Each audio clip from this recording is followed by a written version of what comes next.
Hey everyone, this is Tonia Haddix. And this is Amber Renee. And you're listening to the Chimp Crazy Lady Show. So, what's new with you? Not a whole lot, actually, except getting that offer from pretty cool. Yeah, that is cool. That would be really awesome. Yeah, I think so too. I think it's wholesome, and so just different than kind of the offers that has been before. So hopefully it'll work out. I'm ready. Yeah, I really think that it will work out. They seem really motivated. Good. Yes, for legal fees. I tell you, I just got two emails yesterday. One from Justin Guilford, which is the person that's handling the perjury charges, and he sent me a $25,000 wanting retainer, and then the other one for my USDA is wanting 3K. So it's just like every time you turn around, they're just wanting more and more and more money. So Yeah, and so what's going on with the perjury thing? well, we don't really know. He's gonna look in depth into things this week, and then he's gonna discuss things with me. So we'll kind of see probably the first of next week. Okay, that's heavy. It is heavy because you just don't know. You know, the judge is pushing for them to do something, and she definitely has pull. So obviously, that's not good. So, I mean, who knows? Yeah. Didn't you say you felt like she was letting it go, but then she was, I don't know. She did up until that documentary came out. Oh, yeah. That, brought public, interest and people, seeing that, and that kind of, makes you mad. So then here you go. It rears its ugly head again, per se. Yeah, she doesn't want to look bad on TV. Well, I can't blame her, but I mean, you just have to know the situation. So it's all a mess. Everything extends from the documentary becomes a mess. That's pretty much it in a nutshell. Yeah, that's really unfortunate that you're still having to deal with all the drama and fallout from the documentary. I know, but I think that's, kind of how it works. And I think that's kind of how they plan things, per se. So, I thought the interview yesterday went really well. That was yesterday, right? Yeah. yeah, brain candy. Mhm. Yeah, she was a Yeah. very nice lady. She really was. She very sweet, and she didn't wanted the truth. She didn't want to dialogue things or anything. So yeah, I do too. Yeah, and she had an interesting point about the outcome of being on, well, reality TV or a docu-series like you were, where you're just Mhm. kind of like thrust into fame, and get put in this light that you don't necessarily want to be put into. Like, it's not like you're an actress and you have all these, choices that you're making. Well, yeah, and people see the docu-series and they want to believe it verbatim, and the thing of it is it's not necessarily the case. They snipped and stuff like 3 or so years worth of footage and narrated it to their specific, because there's tons more footage. And the thing of it is they had their agenda. It was to sell a docu-series. So the thing of it is they're going to only put things that are like exciting or like crazy, something that draws people in, not just everyday life things that really happen. And they want the eventful things, so and they narrated it to their version too. So people's got to realize what they see is not what they get, per se. That's a really important point. So they were filming with you for 3 years Yeah, at maybe a least. little over. Yeah, I was Yeah. gonna say definitely 3 years for sure. And so 3 years of footage edited down to 4 episodes. Do Is people, not. yeah, people have to realize like how easy it is. Like all reality TV, which I know this one claims to be a docu-series, but it's still pretty much a reality TV show. The director is editing it to be dramatic and to cause, upset for the audience, because that's what attracts viewers. And Oh yeah, yeah, down to the music. I mean, picking the music. They made sure they picked the appropriate music, but it sells, and that's what they're there for, is to sell that docuseries to whoever is willing to buy and let them make money. And so the fact of it is it's not. It doesn't have to be factual. It's not like one of those PBS ones where they follow gorillas in the wild and what you see is what you get type thing. No, it's definitely I don't want to say scripted because they hate me saying that, but it's definitely narrated, to fit a certain perception. So, no, yeah, absolutely. yeah, narrated and highly edited. And Highly edited. people don't understand, like, you take stuff from this year and you put it with stuff from last year and you make it look a certain way. And with the documentary, like, think, oh, Tiger King is a documentary, Chimp Crazy is a documentary. It's not like, 90 Day Fiance or whatever, but they're actually the same. They're doing the same tactics. They do. And in fact, I don't know if I told you this, but one of the 90-day fiancés came to the safari. And I mean, she stayed for like couple of hours telling me the horror that she went through and how they, even though she had a lavish wedding, how they basically narrated her wedding and how, she, even down to the shoes she wore and that type thing. And so, yeah, and the aftermath and the fallout that she had just was something of that nature. She was a very nice lady, and it was cool to get to talk to her because she definitely had a lot of experience with the publicity and people coming up to her, and I don't know, it definitely, it was a lot, and they even paid for her to have a lot of plastic surgery, and if you didn't do so much they got upset with you because they wanted you to have like change totally. And I mean, it was crazy. So at least I didn't have to experience that. I mean, for real. But Yeah. yeah, no, I get it, and that made me kind of realize what it really is like to be in the spotlight. And I'm fortunate because you take care of a lot of that, and I live in central Missouri, so I don't deal with Hollywood things. I don't live in LA, so I don't see the stuff. I don't have to see the stuff. I stay here, take care of my animals. And, I go do my own thing, go do my nails whenever I want to,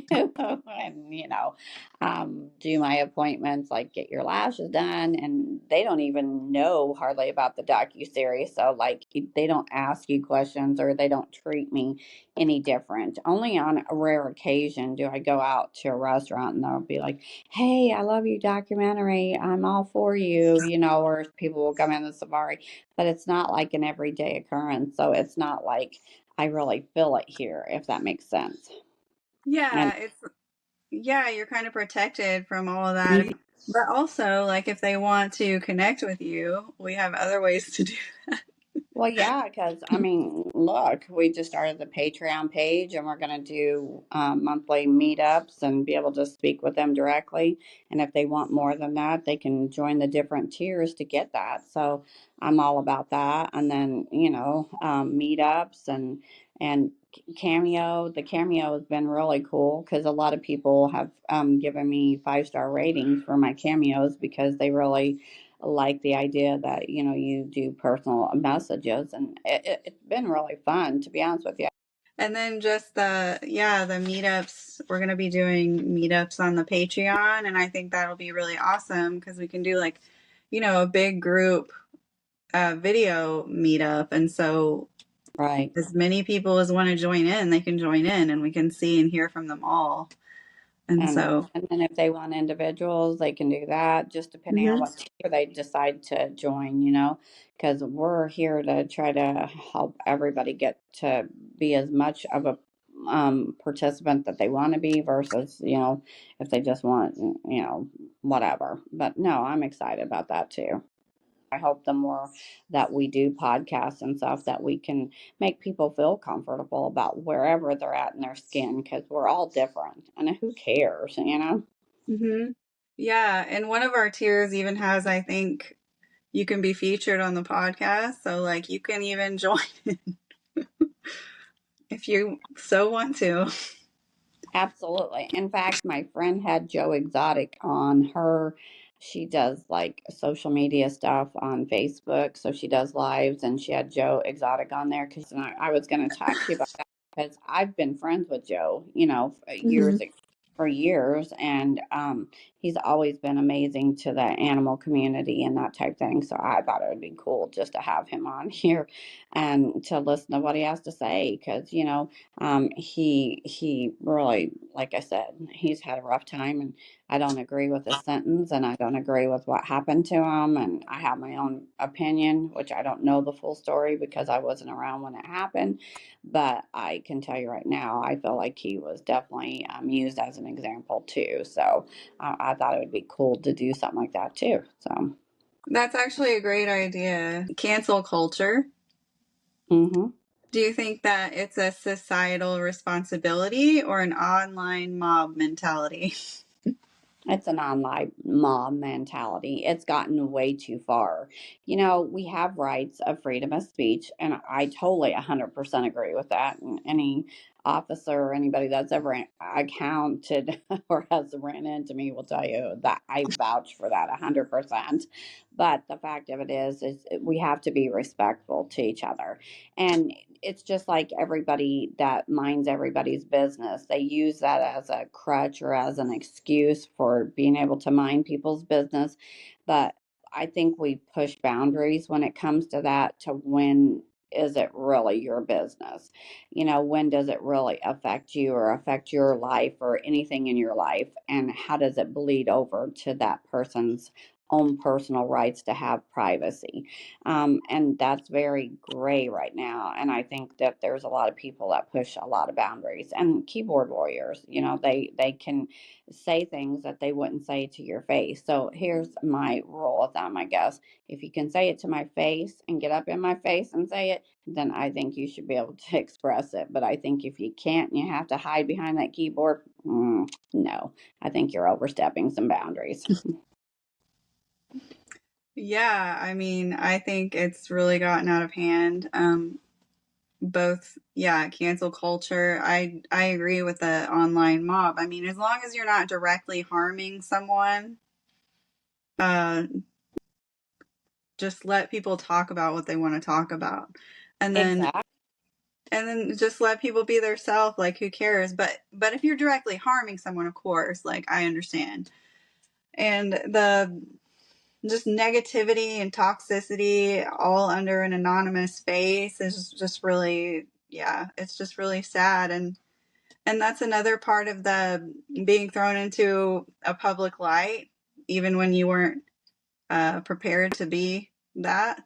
um, just all these people have this certain idea about you that they don't understand is not accurate, and so they feel so comfortable behind this, in an anonymous account, saying just the most horrible things that they could never come up to say to someone to their face.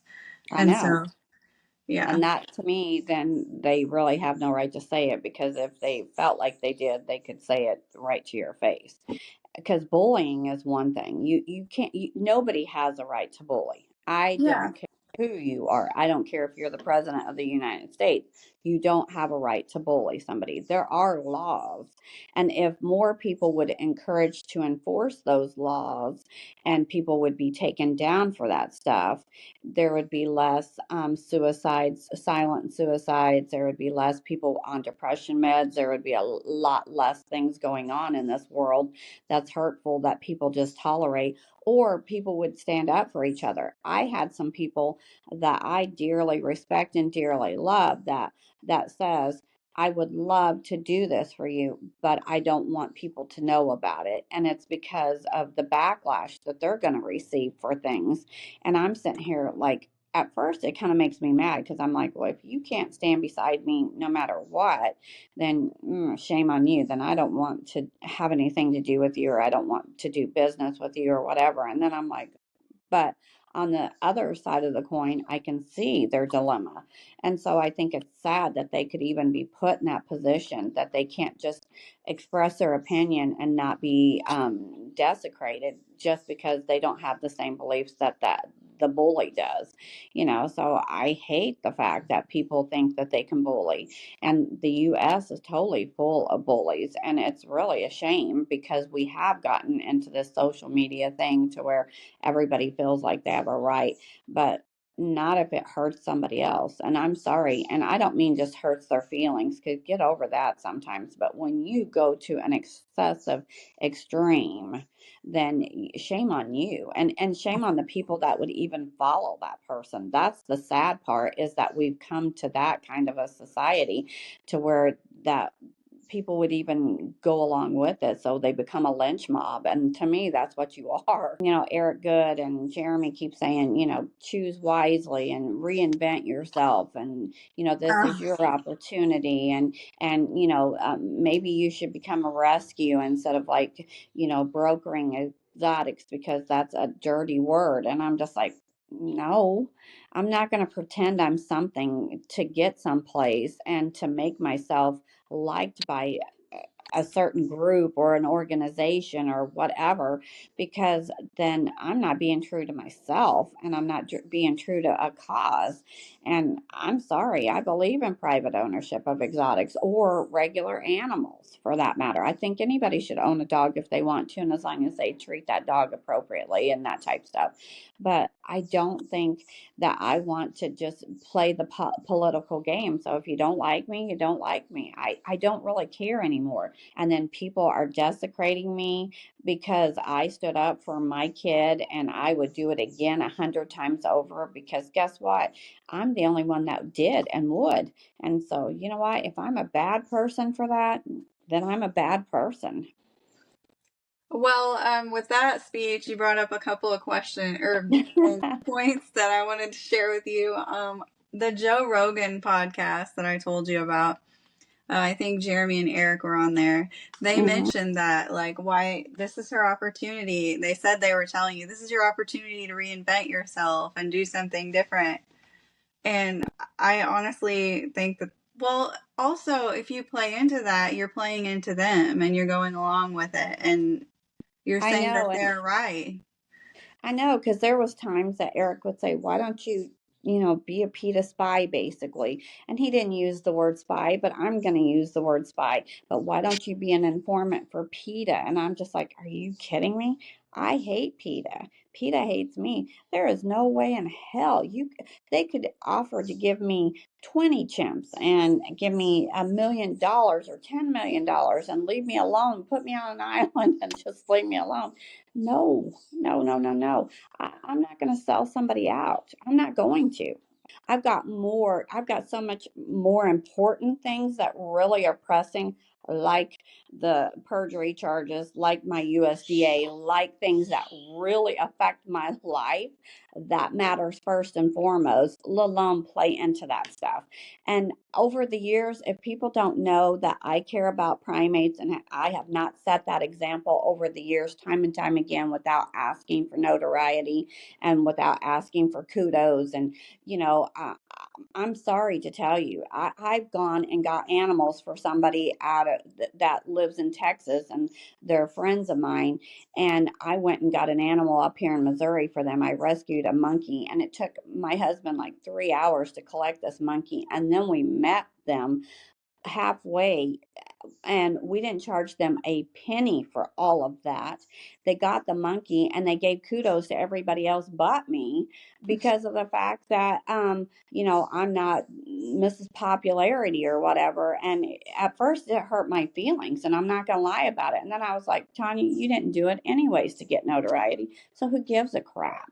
You know what? The people that know me know what I'm about, knows everything about me. And if they have any question about my integrity, then they're not any kind of a friend whatsoever anyway. So I don't care.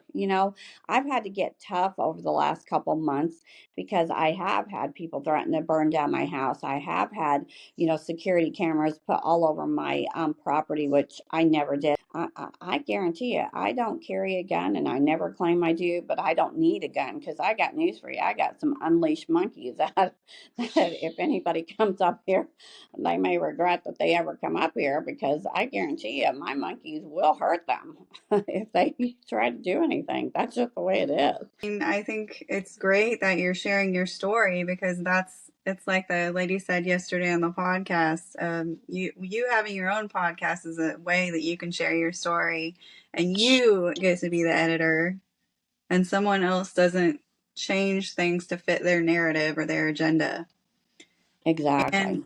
I think we mentioned before, like, maybe you didn't make the best decision in the moment, but when you're in that situation with all that chaos, just trying to protect your kid, I mean, sometimes we don't make the most logical decisions, and like, we just make the decision that we think will save our kid. And I'm sure I'm not the first, and I'm Yeah, I sure I'm think anyone would. that's the whole thing. I'm not going to be the last, so Yeah. I'm just here, and because I got thrusted into the stuff with the documentary, I'm the one that has to have it viewed publicly constantly and be at everybody else's limelight and everybody else's butt of their joke and that type of stuff. And that's That's okay too. That's another thing is people are doing dumb shit all the time. People make mistakes all the time, but it's not on HBO. And so I know that people make mistakes every day. Everyone does. Like, that's just normal. We're not perfect, but like, it's not blasted all over the TVs. So nobody's judging them or watching it again or recording it or adding a mean comment on Instagram. Like, how would these people feel if all of their mistakes were just on HBO? I know, right? And Like, I trust me, feel I know of some people that do even more stupider stuff than I do every day, but I'm not going to call them out, and I'm sure not going to put them on stuff, and I'm not going to do memes of them or do stuff because you know what? I just have more respect for human beings than that. But I want to change this and make this platform. For whatever the reason, anything I can do to help a primate, anything I can do to help an animal, anything I can do to help a specific person, whether it be somebody that's gay that's having a difficulty time, or somebody that's of a different race, or anybody that has any issues that just needs a friend or needs somebody to kind of like maybe be uplifted every single day because they're down because something happened. So I want to always be that bright spot, even if on days I don't feel that bright spot. I just go sit out on the safari front porch and watch traffic, and then I grab an animal. It's like somebody asked me, well, how come you sold my pictures, or how come you sold pictures? I didn't sell pictures per se. They bought photo rights because they had one of my camera or my phones that got power surged. They got it going, which was a blessing to me because they got to realize I cried for 2 days solid because that phone got power surged, because it was all of my chimp pictures, all of my chimp videos that I had at Connie's for the time that I was at Connie's. And I would have never had those memories had I not let them do that. And then they paid me for that. And so, heck, do you know what's on your camera roll every day? No, you don't even know what photos you saved. And especially when the phone was power surged, so you couldn't turn it on and see what was on there. You couldn't see the text, you couldn't see nothing. And so it was blindly given to them with the fact that they would respect you, because I can show you where I broached that with Jeremy, and he said we didn't take any text and we didn't do this, we didn't do that. All I can say is I hope that they didn't, but there's nothing I can do if they did, because I wanted my footage of the kids. So again, it was a trade-off. And so people don't realize where I was at and what the situation was. And that's those two examples are just more like you can't believe everything that you see. People are just assuming, oh, you sold the photos, and they literally had your phone and had the photos. And yeah, then the Joe Rogan thing of him saying, oh, well, she found out it was me, I was the director, and then she still wanted to do filming. You had an option, like go along with the filming because they already had all the footage, or be made to look even worse. yep. I think it's And just I would have valuable done for you to keep getting anything. that story out there, because the way that he's